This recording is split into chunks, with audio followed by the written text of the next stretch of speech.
feel blessed, that's evident. I'm the best I've ever been. Okay. So if they ask you how I feel, What's up? I'ma tell you I feel amazing. I feel blessed, that's evident. I'm the best I've ever been. So if they ask you how I feel, I'ma tell you I feel amazing. I feel blessed, that's evident. I'm the best I've ever been. I am. So if they ask you how I feel, What's up? I'ma tell you I feel amazing. I feel blessed, that's evident. I'm the best I've ever been. That's right. So if they ask you how I feel, I'ma tell you I feel amazing. Good day, good people. Those of you who are tuning in, that is right. Bearing Down the Gridiron is back for season 3. The second season of me doing it solo, and I'm happy to bring it back to you because college football is in the air. We are about, I give it 3 weeks away from the start of college football season. Well, I probably can say 2. Today's the 7th. You got the 24th, so about 2.5 weeks away because, we got week 0, and the first game on the docket is out in Dublin, Ireland, when the Florida State Seminoles will take on the Georgia Tech Yellow Jackets. College game day will be out there, but we really don't too much give a crap about week 0. Then the following week will be week 1 when all the fun and action gets started. But nevertheless, college football is here because we are in the month of August, and it's going to be a fun ride. So today, as those of you who are new to it, I'm the playmaker down the silence here.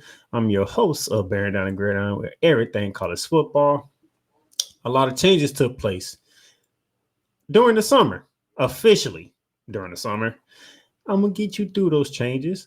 We're going to preview the Power 4 conferences. We put down to Power 4 conferences now. No longer a Power 5 because the Pac-12 was dissolved into other conferences. So we are down to the Power 4. We're going to preview each conference leading up to week 1 of the season, not week 0, week 1 of the season. And then we're going to have fun with this college football scene. That there has been some changes to the show. Last year, y'all know I used to do the extra point fan vote. I would not be doing that. I'll be doing something different for y'all to invest in. So there'll be no extra point. I will still be picking games. I might be doing more than 6, so I might need to change the Bear Down Pick 6 name of that segment to something different because I'll be doing more than 6 now. I won't be just picking 6 games. We're gonna preview some more games. So with that being said, there'll be more games I'm going to highlight instead of 6 since we're down to the Power 4, and we're gonna keep things rocking and rolling. All right. So without further ado, one segment that has came is the 2-minute drill.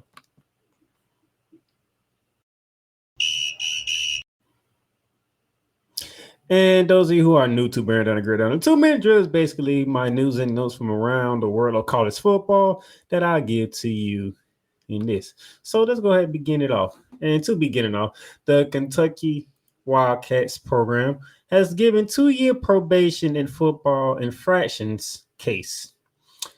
The University of Kentucky and the NCAA reached a settlement on Friday over infractions that included 11 football players getting paid for work they did not perform in the year 2021 and 2022. The negotiated resolution said the school agreed with the NCAA committee on infractions that some football players received impermissible benefits and that rules violation took place while in the school's swimming program. Interesting enough.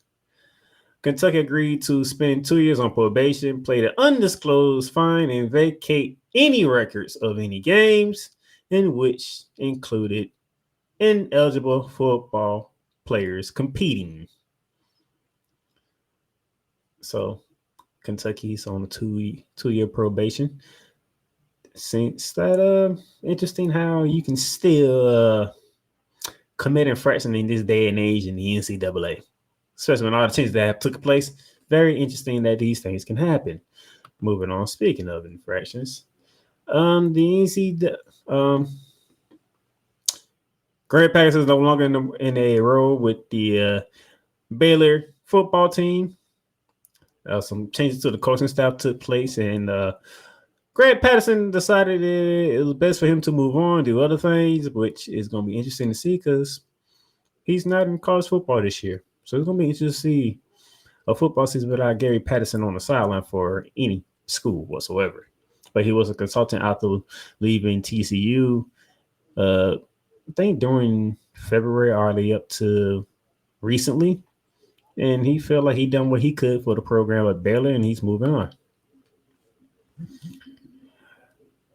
Gators running back Martell Johnson Jr. had minor knee surgery. Those of you who are new to the show, I am a Gator fan, as well as a UCF Knight fan, but I'm a Gator fan first and foremost. I grew up loving the Gators, grow up loving the blue and orange, going all the way back to the days of Rex Grossman, to Chris Leak, to you can call Tim Tebow, to Felipe Franks. Yeah, I go back a ways, all right? So this one's kind of sucks. Florida running back Martell Johnson Jr. is considered week to week following arthroscopic knee surgery, according to multiple reports on Saturday. Johnson was injured during the opening days of training camp, and a source told the Associated Press his surgery was considered minor, and he's suspected to be back in time for the Gators' opening game against in-state rivalry Miami on August 31st in the Swamp, which is good news in a way. However, when I get to preview the SEC, you'll understand my hesitation as a Gator fan of this year, especially when it comes to the coaching staff on that team. So yeah, but for now we're just gonna keep it as Martell Johnson Jr. will be ready for the opening of the season, which is good news, and a season that is going to be very testy. Now, Michigan football coach Sharon Moore violated NCAA rules, NOA draft says. New Michigan head coach Sharon Moore is one of the seven members of the 2023 football program accused of violating NCAA rules in a draft of the NCAA notice of allegations obtained by ESPN. The draft, which include subject to change, states Moore could face a showcase penalty and possibly a suspension of allegedly deleting a thread of 52 text messages with former Michigan staffer Connor Stallion in October of 2023.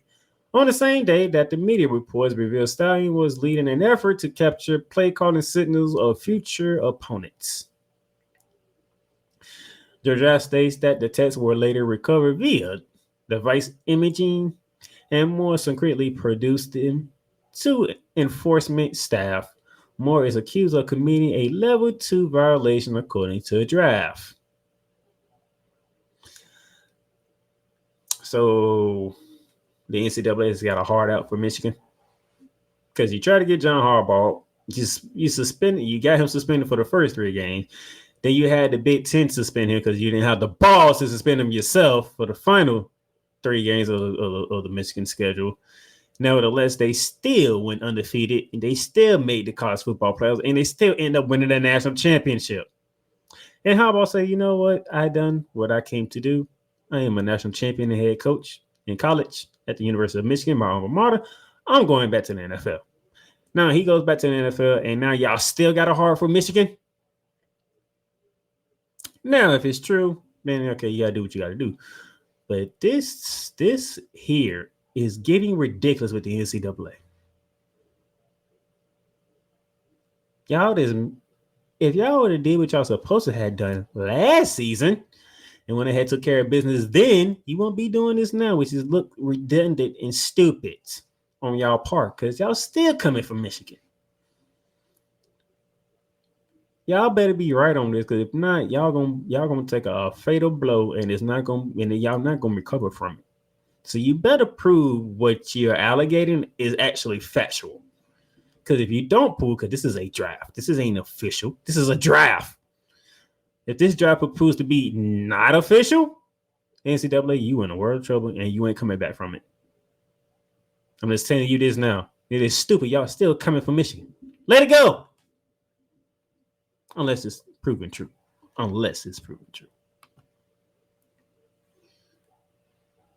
Now, some other sad news to get to. Notre Dame's left tackle Charles Jatso suffered torn pec and is out for the season. That is a blow to a team that is looking to build on what they had last year and to get back to the prominence that they used to be down up in South Bend, Indiana. But you losing your left tackle, that is a tough blow right there, especially to a team that loves to run the ball, that left side. That's a big blow. But we're not done yet. Tennessee Volunteers lose starting cornerback Jordan Thomas for the season. Jordan Thomas, a projected starter in the Volunteers defensive backfield, has been lost for the season after injuring his right knee in practice last Saturday. Thomas, a junior, is scheduled to undergo surgery later this week. School official says he was working with the first team as a hybrid star position, a nickelback role after appearing in 25 games over the last 2 seasons. He had 18 total tackles, including 2 for losses, a block punt last season. And yet another setback in injuries for Thomas. And thoughts and prayers go to you and the left tackle for Notre Dame as y'all have a get well soon and a full recovery. And to close out this segment of this, Georgia-Ohio State top coaches preseason poll for college football. The Georgia Bulldogs got 46 out of the 55 votes. Ohio State got the remaining 7 votes as they are 1 and 2 in the coaches poll. And then I got you the coaches poll here, as you can see here, or 46, or I say for Georgia, not 45, 46. 3 is Oregon, 4 is Texas, 5 is Alabama, 6 is Ole Miss, Notre Dame is 7, Michigan 8, Penn State 9, and Florida State round out the top 10, and you see 11 through 25. But it's just the U.S. Today coaches poll, and about when we get closer to week 0, we should see the AP poll, which is the poll that they are going to use for most of the season until about November. That's going to determine their rankings. So we will be on the lookout for that. And when those come out, we'll be bringing it right here on Brand Down the Gridiron at the appropriate time. But for the coaches poll, Georgia, Ohio State, Oregon, Texas, and Alabama are your top 5 to the coaches. And that would do it for the 2-minute drill.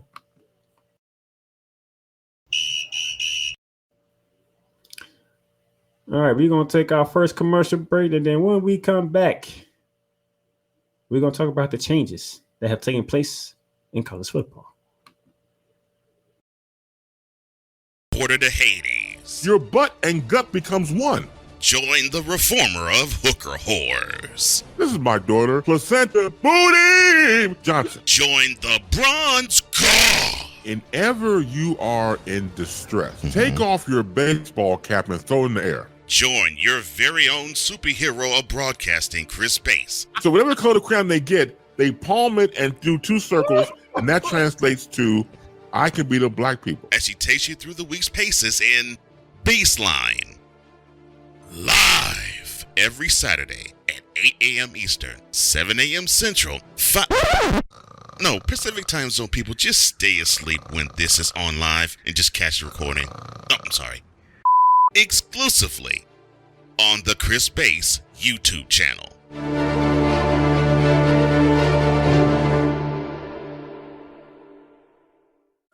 Drew Willingham. In this case, yeah, you put the blame on Kyle Shanahan for apparently not preparing the team enough for the overtime rules, supposedly.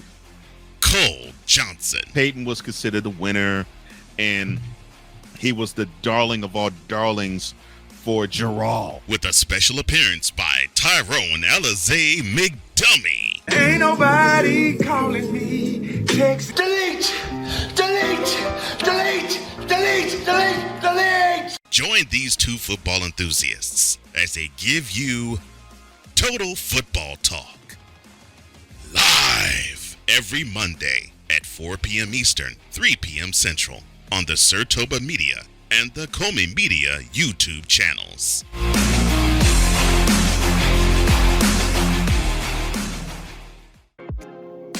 Get Mounts of Entertainment with Paramount Plus. Stream new movies such as Mean Girls, Transformers: Rise of the Beast, and Good Burger 2 with Paramount Plus. Stream live sports such as the UEFA Champions League, the NFL on CBS, the PGA Tour, and March Madness. Catch hit CBS shows such as Fire Country, Ghost, NCIS, and more, but also catch exclusive originals for Paramount Plus such as Special Ops Lioness, The Famous Stallones, and the hit series Halo. The new streaming home of Showtime. Watch Showtime original series and movies when you sign up with Paramount Plus with Showtime. Make it a fun, action-packed adventure for the whole family and create kid-friendly profiles for the little ones. So much to stream with Paramount Plus with over 45,000 full episodes from BET, CBS, Comedy Central, MTV, Nickelodeon, and more. Paramount Plus plan starts at $5.99, but if you subscribe today, you'll get a free trial. Paramount Plus, mountains of entertainment. Welcome, ladies and gentlemen, to another edition of Into the Net FC. Kylian Mbappe just all of a sudden finally understood his role, and I think he finally understood that everything Kylian Mbappe has accomplished already, there is still a hell of a lot waiting for him in the future. Kylian Mbappe is only 24 years old. He has accomplished so much, and you know what? Kylian Mbappe has not even reached his prime. Finally seeing, the Marcus Rashford we have been hoping for such a long time, But, this game, after everything Manchester United has been, doing lately, this was actually the ultimate test, to see if Manchester United, honestly was all of a sudden for real. I explained this. The United States, maybe they have to suffer this loss as a lesson to learn to prepare for the future. Because 4 years from now, the World Cup is in not one, not two, but three countries. The United States of America, Canada, and Mexico. Into the Net FC is available on all streaming platforms, including Spotify, Apple Podcasts, Google Podcasts, Amazon Music, and YouTube. All right, ladies and gentlemen, welcome back to Bearing Down the Gridiron. Here as we get kicking off season 3 like we supposed to. Now we got your news and notes out the way, but they ain't all that took place because changes took place over the summer officially went in. A lot of things went in. We have new conferences. We have new playoff rules. We have a lot of stuff that we need to get into. So let's get into it.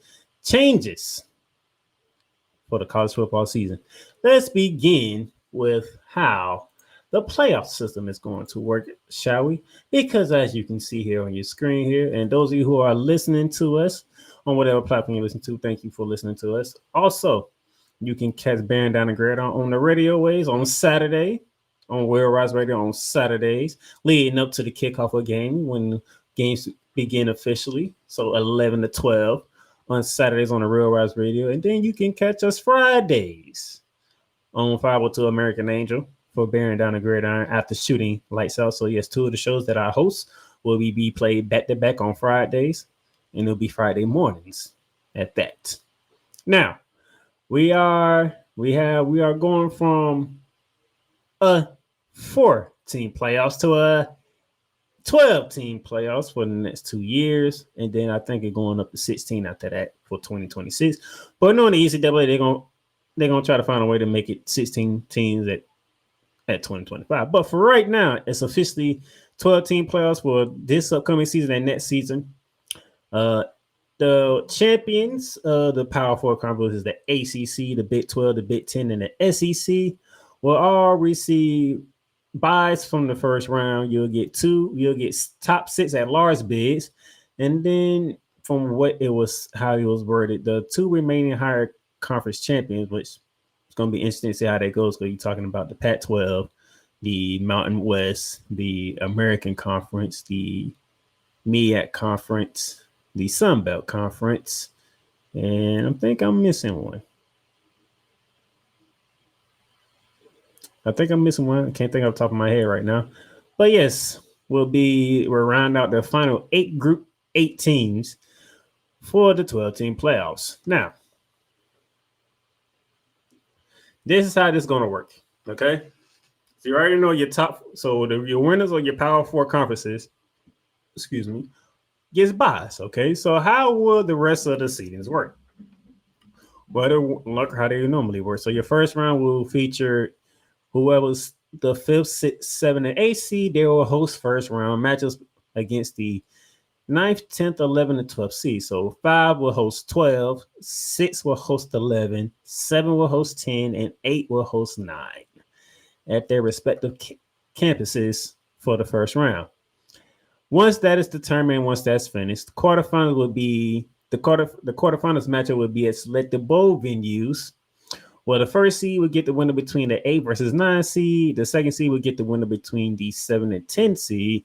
The 3 seed would get the winner between the 6 and 11 seed. And the 4 seed would get the winner between the 5th and the 12th seeded teams. And then once those are completed and done in those rounds, so the quarterfinals, the semifinals will match up in the other 2 bowl game venues.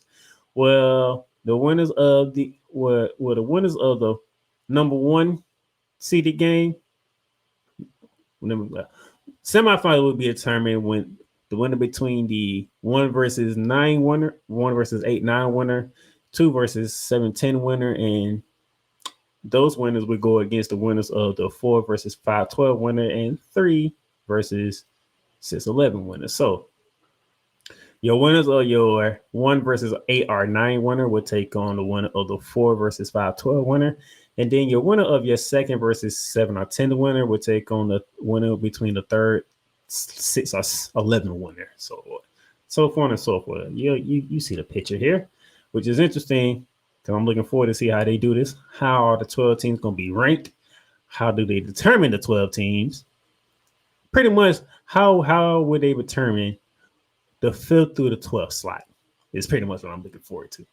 Whoever wins the ACC, the SEC, the Big 10, the Big 12. Okay, which one has the better record, the better resume? They get the ones. 5 through 12 is going to be interesting for me. How that goes, and how do they determine which remaining conference winners gets the 5th and 6th slot, which is going to be fun to watch as well. All right. Now, here are our bowl venues. So the New Year's Six Bowl will be the quarter and semifinal games. For this upcoming season, your quarterfinals will have the Fiesta Bowl on the end of the year, December 31st. The Peach Bowl, the Rose Bowl, and the Sugar Bowl will be January 1st. And then your semifinal bowl venues will be on the Orange Bowl, January 9th, and the Cotton Bowl, January 10th, with the next championship game being January 20th, 2025, in the good old city of Atlanta, Mercedes-Benz Stadium. And then 2025, the quarterfinals in 2025 will have the Cotton Bowl on the 31st, the Orange Bowl, Rose Bowl, and Sugar Bowl on January 1st. Then you will have your semifinals in 2025 being the Fiesta Bowl on January 8th and the Peach Bowl on January 9th. And that championship game will be January 19th down in Miami at Hard Rock Stadium. One thing I want y'all to notice, okay? One thing that I want y'all to notice is that you notice the Sugar Bowl and the Rose Bowl both are still being held on January 1st. Which means the Rose Bowl and the Sugar Bowl, as far as right now, mainly the Rose Bowl, will no longer be held as championships games. It will not be held as semifinal game. The Rose Bowl want to keep their tradition of being on New Year's Day, so they have agreed to be only the quarterfinals venue with this new playoff format.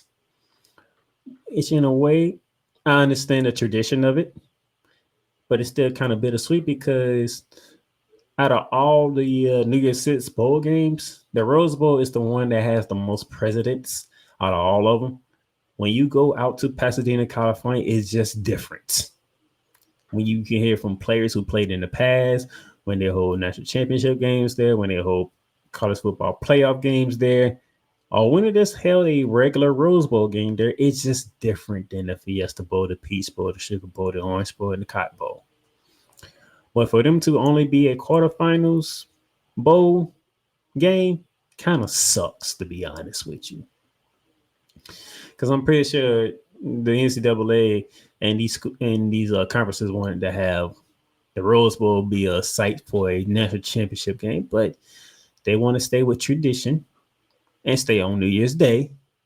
And the NCAA and these conferences oblige. So the Rose Bowl will be only for the quarterfinals. There'll be no semifinals of a Rose Bowl game. There'll be no national championship game in Pasadena, California, for as the Rose Bowl is concerned. I just want y'all to realize that, and I think the Sugar Bowl is part of it as well. We'll see in 2026 if the Sugar Bowl will stay on January 1st or will they elect to move around. But I know for sure that the Rose Bowl is not leaving January 1st. So I want y'all to notice that. Now, for this year, this is how it will go. As I mentioned earlier, 5 versus 12, 6 versus 11, 7 versus 10, 8 versus 9.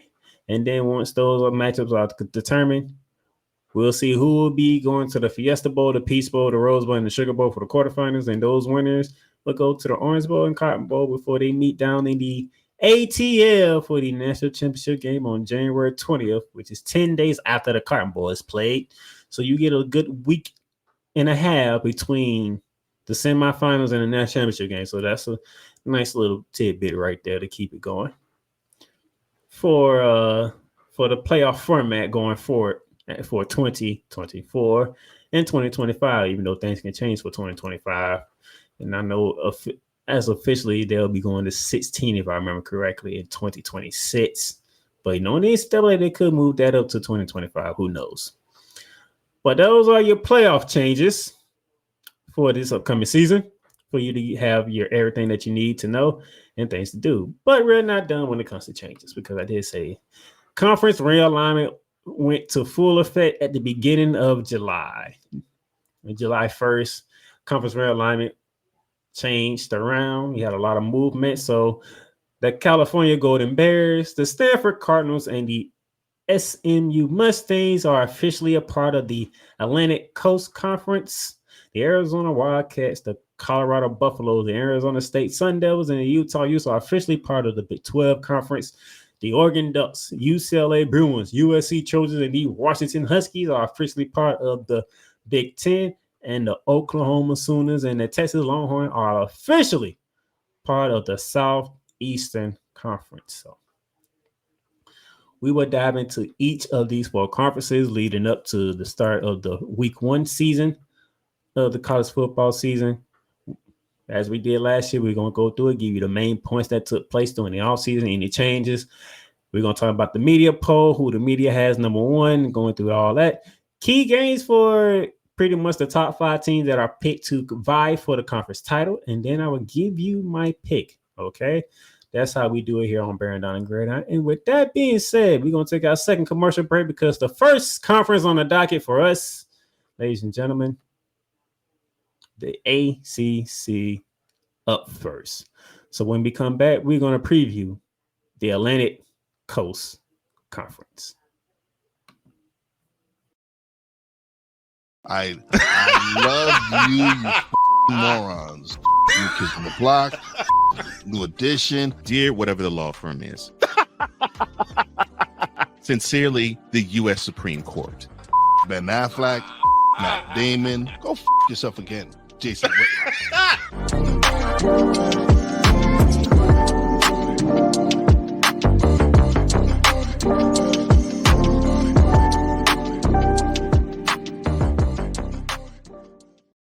Whether it's news, the largest egg producer finds bird flu in chickens at a Texas plant, weather, devastating tornadoes rip through the heart of the United States, inspiration, a breast cancer survivor completed the journey of chemotherapy and now begins a future one of matrimony, or sports. Michael Jordan is shown on a photo with Diddy. LeBron James has a video extolling the virtues of a Diddy party. This has been yet another Beating a Dead Horse presentation. We got you covered. BS3 Network, in association with Comey Media Incorporated, proudly present The Morning Shift with Cole Johnson.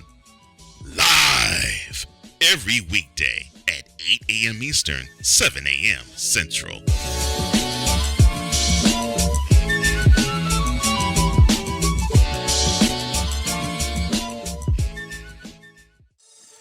Shop hats and official sports gear at Liz. Liz is the leader and number one destination for hats, gears, and everything that moves you, making it the perfect shop for fans to find official sports hats, merchandise, and gear. Represent your team, your town, and your style with a snapback adjustable fitted hat or beanie from thousands of college and pro teams. Browse the very latest sports jerseys and t-shirts from the best teams out there. Liz has officially licensed professional and college sport team apparel and hats featuring the hottest brands and trends. Shop online or visit one of the 100 stores across the country. Locker Rooms by Liz. Hey, Eagles fan. Join my man Cool McCain and a host of others as they break down every single game, every single week in an objective manner, and also from a fan's perspective as well. Remember, this cast feels just like you. Nobody likes you. And you don't care. Fly, Eagles, fly. Eagles Elite Podcast. Every Wednesday at 8:30 p.m. Eastern on YouTube and other podcast outlets.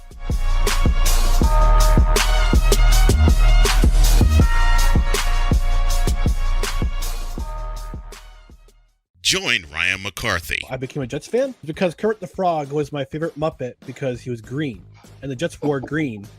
That's how I became a Jets fan.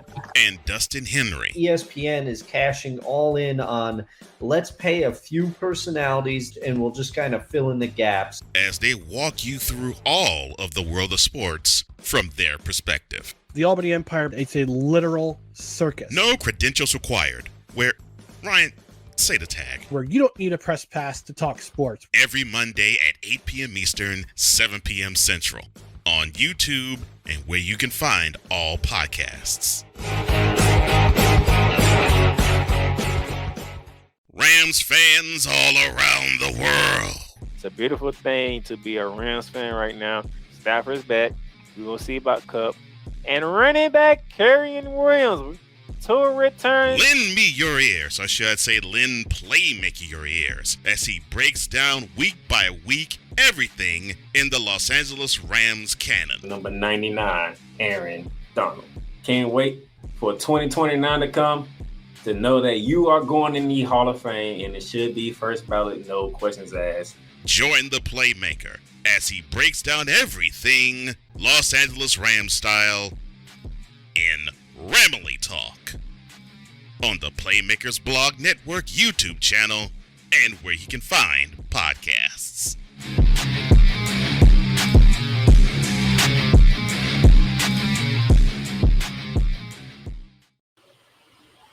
All right, ladies and gentlemen, welcome back to Burn Down the Gridiron. And just so you know, you just saw the commercial for Ramily Talk. Next week, Ramily Talk returns for season 5. Yes, I'll be doing season 5 of Ramily Talk, the NFL football team that I love most, the Los Angeles Rams. So I'm looking forward to doing another season of Ramily Talk. It's been a great journey for that. It's been a great journey doing Bear Down the Gridiron. Season 3 here begins officially right here today. Thank y'all for tuning in. If you see the ticker down at the bottom, it's letting you know that you can find Bear Down the Gridiron on Spotify, Apple Podcasts, Amazon Music, iHeartRadio, and wherever else you listen to your podcast is like. Also, remember, we are on 502 Android Radio on Friday mornings after shooting lights out. And we will be on Real Wise Radio Saturday mornings leading up to kickoff from 11 to 12. You can catch us on Real Wise Radio from 11 to 12 every Saturday during the college football season. There's something I'm looking forward to, and I appreciate my brother Wise at Healthy providing his radio station to me for not only this show, but also Shooting Lights Up, which I have been enjoying, covering the Olympics, covering Team USA basketball, just as well as covering college basketball, the NBA, and the WNBA. So y'all been seeing me a lot, I know, and I'm been enjoying every bit of it. So now, let's get to the final business of the day, and we're going to preview the Atlantic Coast Conference. And before I dive into the Atlantic Coast Conference, there's a couple of things I want to talk about here. back on July 22nd, during the opening part of ACC Media Day, ACC Commissioner Jim Phillips made it known to the media there that the ACC boss to fight Clemson, Florida State lawsuits for as long as it takes. And this ESPN article that I have, that was written by Adria Addison, ESPN senior writer, says ACC Commissioner Jim Phillips said Monday that the league will fight lawsuits with Clemson and Florida State for as long as it takes, adding this conference is bigger than any one school or schools as the league prepares to enter football season embarking in courtrooms with two of its premier programs. In his opening remarks at ACC kickoff, Phillips vigorously defended the league as questions have swirled about its long-term future. Florida State and Clemson are engaged in lawsuits against the ACC over the league's withdrawal penalty and grant of rights, and the league has filed countersuits against both schools. This is what the commissioner has said. Quote, I can state that we will fight to protect the ACC and our members for as long as it takes. We are confident in this league and that it will remain a premier conference in college athletics for the long-term future. These disputes continue to be extremely damaging, disruptive, and incredibly harmful to the league. Close quote. So the battle between the two premier school programs, whatever you want to use for the ACC, are trying to find a way to get themselves out of the ACC. And consequently, the SEC, the Southeastern Conference, and the Big Ten both say they do not want to add any more schools to their leagues. So Florida State was looking forward to joining the Big Ten. They came out and said, we don't want to add anybody else. The ACC came out before anybody can throw any doubts out there. Could Florida State join Florida in the SEC? Could Clemson join South Carolina in the SEC? And they said no. All right. And then there's another article that caught my eyes, and it's coming from Clemson. I will get to Clemson in a minute, so let's get to the preview, all right? As we all know, Florida State Seminoles were your 2023 ACC champions, defeating Louisville in a really not interesting game. We knew the outcome was going to be, but thus going undefeated, and we all know what happened. They didn't make the college football playoffs despite being undefeated because the injury to their quarterback then was Jordan Travis, and the committee felt like it didn't do us any justice putting them in the playoffs. Thus, they get blown out in the Orange Bowl by Georgia because starters felt disingenuous about the bowl game because they felt they should have been playing for a national championship game, and then they get blown out by who was then the back-to-back national champions of the Georgia Bulldogs, who felt some type of way as well, and they went in on them. That's Florida State. For Clemson, down here for Clemson, they went 9-4 overall and 4-4 in ACC play, losing at home to Florida State in a game they should have won, losing to Duke. I mean, there was some losses in there. You scratch your head, and you was like, really? Wow, Clemson is having a bad year. All right. And then you have your new schools, the SMU Mustangs, the Stanford Cardinals, and the California Golden Bears are now official members of the ACC, making the ACC a 17-team league. Excuse me. There are now 17 teams in this conference. We already talked about the lawsuit of Florida State and Clemson, lawsuits for leagues withdrawal penalty and grants of rights, ACC countersuits. I already talked about it to open it up. Florida State is favorite to repeat as ACC champions, and the Clemson Tigers are second in that media poll. And those of you who are looking for the poll, here you go. 81 votes, first place votes were for Florida State, 55 to Clemson, 17 to the Miami Hurricanes, who are third. Fourth is the NC State Wolfpack with the Louisville Cardinals, who lost to the Florida State Seminoles in the ACC championship game last year, coming in fifth. And you see Virginia Tech, SMU, the first new member, coming in at 7. North Carolina, Georgia Tech, Cal at 10, with Duke 11, Syracuse, Pitt, Boston College, Wake Forest, Virginia, and Stanford coming in last at 17. Now, before I continue on, that will felt some type of way Dabo Swinney, Earthbot proposed roster change impact on walk-ons. Okay, this was back on July 25th. And this is what took place. All right. Let me go back a bit to the main part. Dave Hill, ESPN staff writer, okay, he wrote this article. College football soon might be saying goodbye to walk-on players, and Clemson coach Dabo Swinney, a former walk-on player himself at Alabama, said it would be a huge loss for the sport.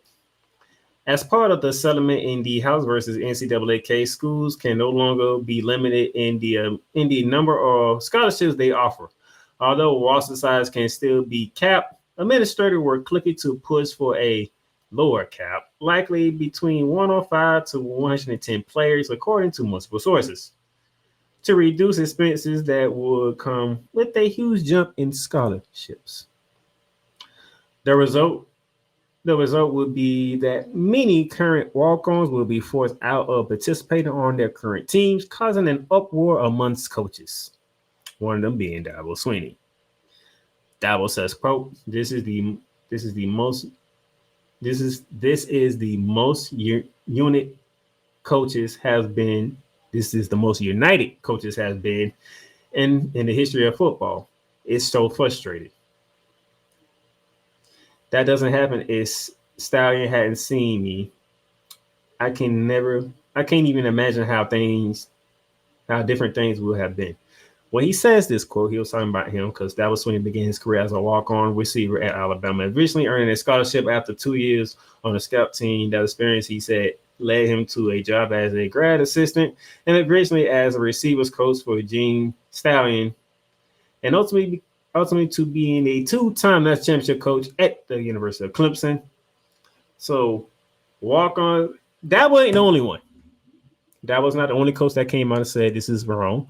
You are doing the college football sport a disservice when you talk about walk-ons, okay? Walk-ons is a vital part of college football. Guys who didn't earn a scholarship, guys who weren't looked at as a top-tier athlete, coming in, working their asses off, busting their butt day in, day out, night in, night out, and eventually being rewarded for their hard-earned work. And I'm with the coaches on this one. You cannot get rid of the walk-ons. Do you go back and look at all of college games days,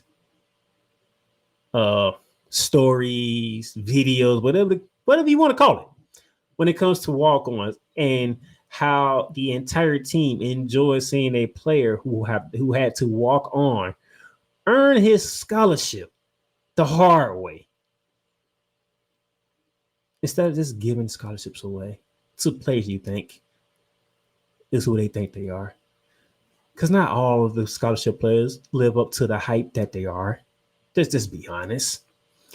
But walk-ons, coaches know that guy has come in, he has put in the work, he has busted his ass off countless times. I can finally give him a scholarship. College football, as we both know, some traditions need to stay the way they are. This is one of them. Do not mess with the walk-ons of college football. It's a beautiful story every time we see it when it comes to walk-ons, all right? So that's what I wanted to do, all right? Now that I went through that, now let's just get to the top five. So Florida State comes in at number one in the media polls, followed by Clemson. Miami is third, NC State is fourth, and Louisville is fifth. So let's look at the key games and let's see who can come out of this. So as you look at the Florida State, the reigning defending ACC champions, they have a pretty interesting schedule here. Okay, their key game will be a matchup against the American Conference's Memphis Tigers on September 14th. They go to SMU September 28th. They are going to Dallas-Fort Worth area. That will not be an easy game. I know Florida State has the firepower. I know Florida State is back. I know all this.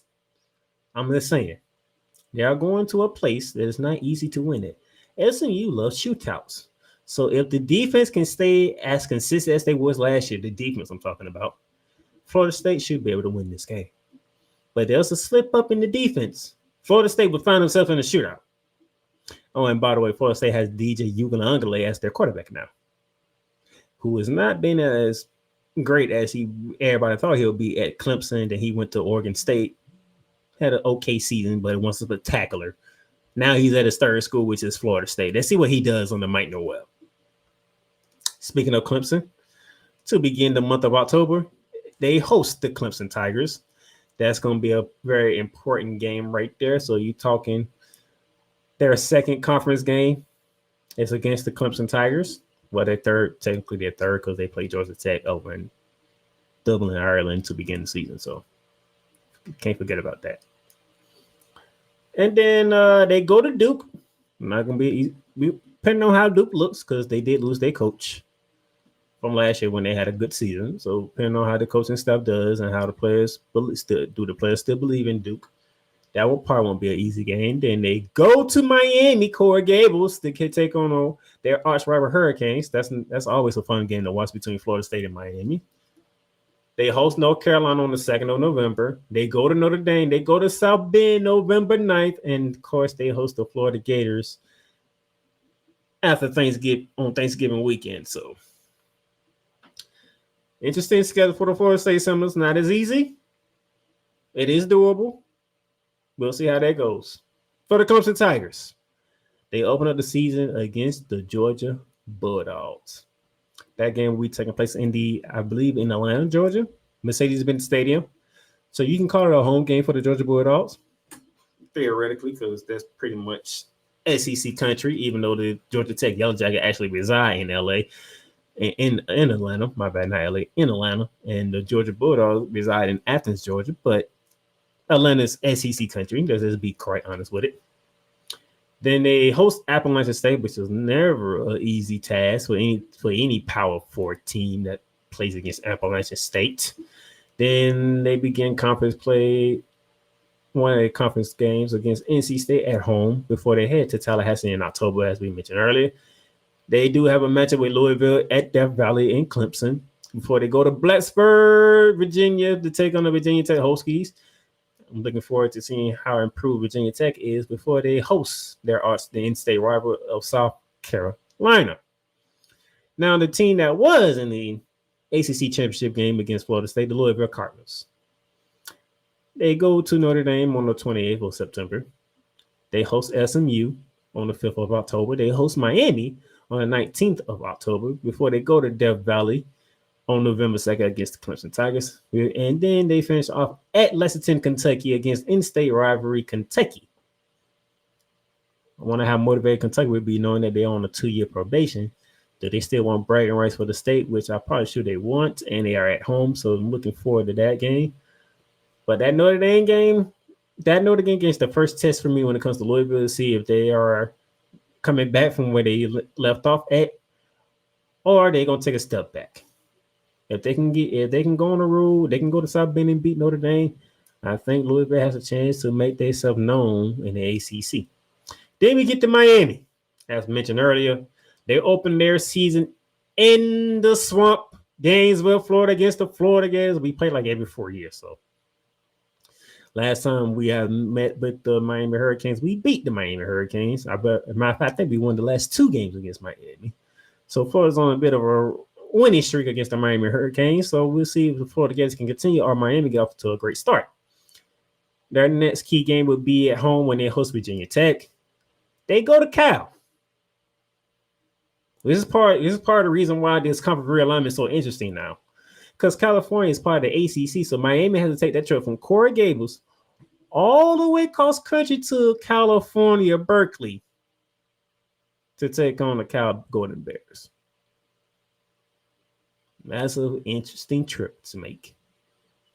All right. Then after that, in 2 weeks from that, they got to go to Louisville. They take on the Louisville Cardinals before they host Florida State on the 26th of October, and they have Duke come into Coral Gables on November 2nd. And then NC State Wolfpack. Can NC State ever make that extra leap that people have been looking forward to? Well, let's see. On September 7th, that's the second week of the season, they play Tennessee. That's going to be an interesting one. Tennessee versus NC State, ACC versus SEC all right off the bat. That's going to be a fun one to watch. And then 2 weeks from there, on the 21st of September, they go to Death Valley to take on the Clemson Tigers before they come home on the 5th of October to take on the Wake Forest Demon Deacons before they also make the trip that Miami makes all the way to Cal Berkeley to take on the California Golden Bears. So from Raleigh, North Carolina, all the way to California to take on the Golden Bears as a conference game. Then they come home and face Duke on the 9th of November before their in-state rivalry showdown on November 30th, Thanksgiving weekend against the North Carolina Tar Heels. Now, as you look at these key games for the top 5 in the media poll, ladies and gentlemen, you will notice that what I looked at, Florida State has a difficult road. Memphis, it's going to be tricky because that's like the interesting test, but they do play Georgia Tech, so they might not be as tricky as some may be. Going to SMU is not easy. Going down to Texas, the Dallas-Fort Worth area, not going to be easy. Clemson and Florida State is always a good game to watch. At Duke, depending on how Duke builds on what took place last year, is going to be interesting. At Miami, always a good game to watch. Going to South Bend is never fun for Florida State. We all know that. Those of you who have been watching college football longer than I have, or about the same amount as I have, know that going to Notre Dame is never a fun trip. And then Florida State rivalry has always been is a rivalry, so you know it's going to be fun to watch that game happen up in Tallahassee at Doak Campbell Stadium. Clemson has a more doable task than Florida State. After they play Georgia, they probably gonna get their wake-up call with Georgia. They should get them ready for Appalachian State. Or Appalachian State, we all know Appalachian State is prone for pulling off upsets. But in Clemson at Death Valley, Clemson should win that one. And then you go in the ACC play. You got NC State at home, which is good. You got Louisville at home, which is good. You go to Florida State. You go to Virginia Tech. 2 tricky games. You know, basically going to Florida State, that's like a rivalry right there. And nothing comes easy going to Bladensburg, Virginia. And then you host South Carolina, which is a advantage Clemson. Louisville, depending on how they feel from last year, if they can keep rolling like they did last year, they should be in the driver's seat, so to speak. At Notre Dame, tricky game. SMU at home, Miami at home, at Clemson, at Kentucky. Yeah, but you're not the powerhouses that Clemson and Florida State are, so most people don't believe that you continue what you did last year.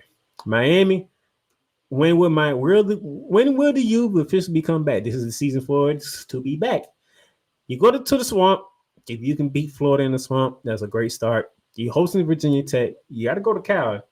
West Coast trip, never fun.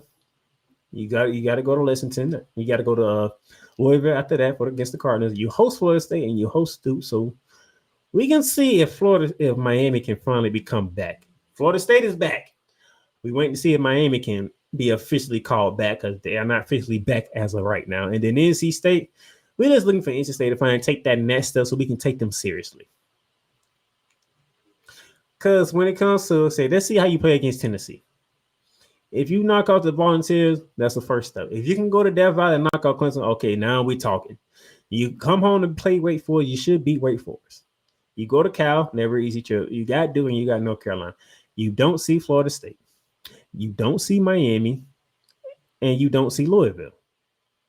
So 3 teams that are in the top 5, according to the media polls, NC State do not face. They do not face Florida State.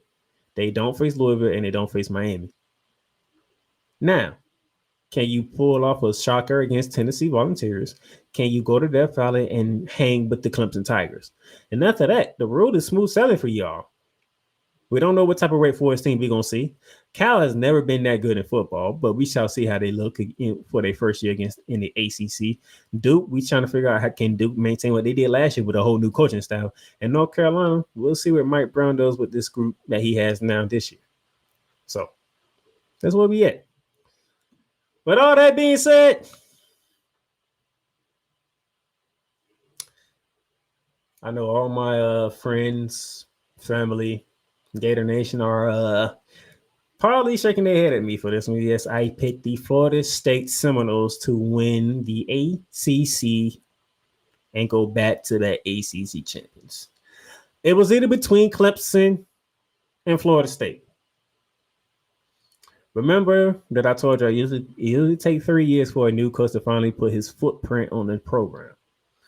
The third year for Mike Norvell got Florida State undefeated in ACC champions. They did not make the playoffs, however. And what happened in the Orange Bowl game against Georgia happened. Throwing all that to the side, if I'm being fair and if I'm being unbiased, I need Dabo Swinney and the Clemson Tigers to show me that they are understanding what the mission is at hand. Because you come out the gate, you got Georgia right out the gate. Kirby Smart ain't playing this year. Kirby Smart is looking for revenge. He did not have the opportunity to defend his back-to-back national championship crown, and he wants payback. Then you got to go to Tallahassee. Tallahassee is hosting the Clemson Tigers, not Clemson hosting the Florida State Seminoles. Florida State is hosting Clemson. Florida State is hosting Florida. Now, they do got to go to Notre Dame. They do got to go to Miami, which is tricky world games. But the other big games, home to Clemson, home to North Carolina, home to Florida. That gives Florida State the advantage. So, yes, I am picking Florida State. As you can see here, we have the Big Four conferences, and I am picking the Florida State Seminoles to win the ACC. I'm sorry that y'all feel that way, but I had to be unbiased. I had to put my bias to the side and be objective when I do this podcast. So there you have it. I am taking the Florida State Seminoles. Okay. With that being said, ladies and gentlemen, that will do it for this week's edition of Bear Down the Gridiron. Season 3 is off and running to the hills, which is great to do. And next week when I come back, I'm gonna preview one of the big conferences. Whether it be the Big 10 or the Big 12, I don't know yet. Y'all saw that the Big 12 was second on the chart, then the Big 12. I might switch them. I might go Big 12, then Big 10. I don't know yet. But tune in next week to find out. All right. As always, thank you for tuning in. Comment, like, share, subscribe, do all that good stuff to get this podcast out there. And as far as college football season is closing in, for the Playmaker here from the Playmakers Blog Network, thank y'all for tuning in. I will see y'all next week to preview another conference for college football. Deuces.